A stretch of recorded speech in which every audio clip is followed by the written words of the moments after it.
What's up, everybody? On this Mileage Unknown, I'm over at Trav's and we are finally going to pull the engine back out of Penelope to find out what's going on with the clutch.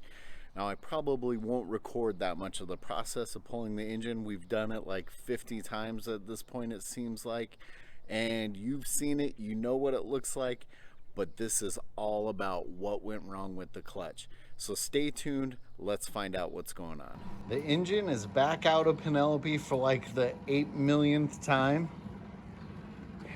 Take a look at what's going on back here. You can see the pad on the pressure plate is a little sketchy right there.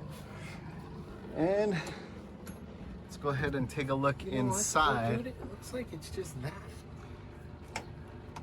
And that. no. Yeah.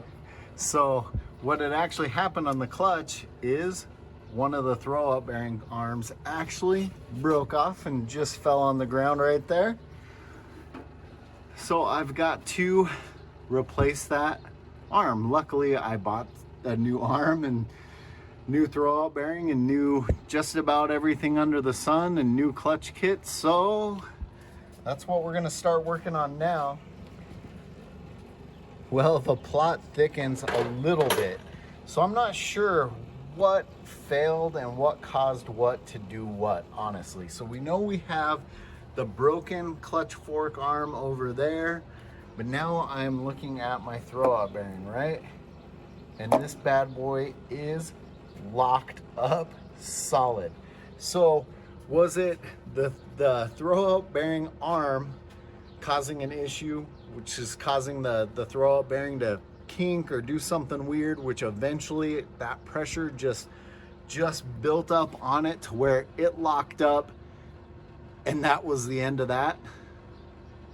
I don't know. I mean, we're definitely gonna have to replace the arm, definitely replacing the throwout bearing. Just wondering what actually failed where and what caused what to go. Hopefully just replacing all the bits and pieces, new clutch, everything will solve the problem. But I'm thinking it was the arm that started to go. Maybe it was weak, it was bending a little bit, it was putting weird pressure on the throwout bearing, and the throwout bearing finally just locked up.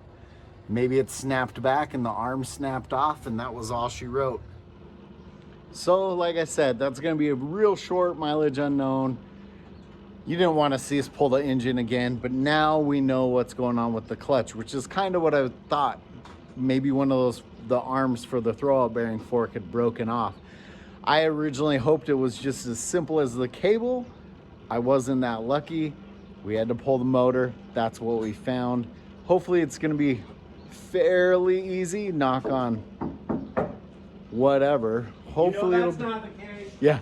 Hopefully it'll end up being fairly easy getting everything back together and getting Penelope back on the road. Stay tuned for more car shenanigans.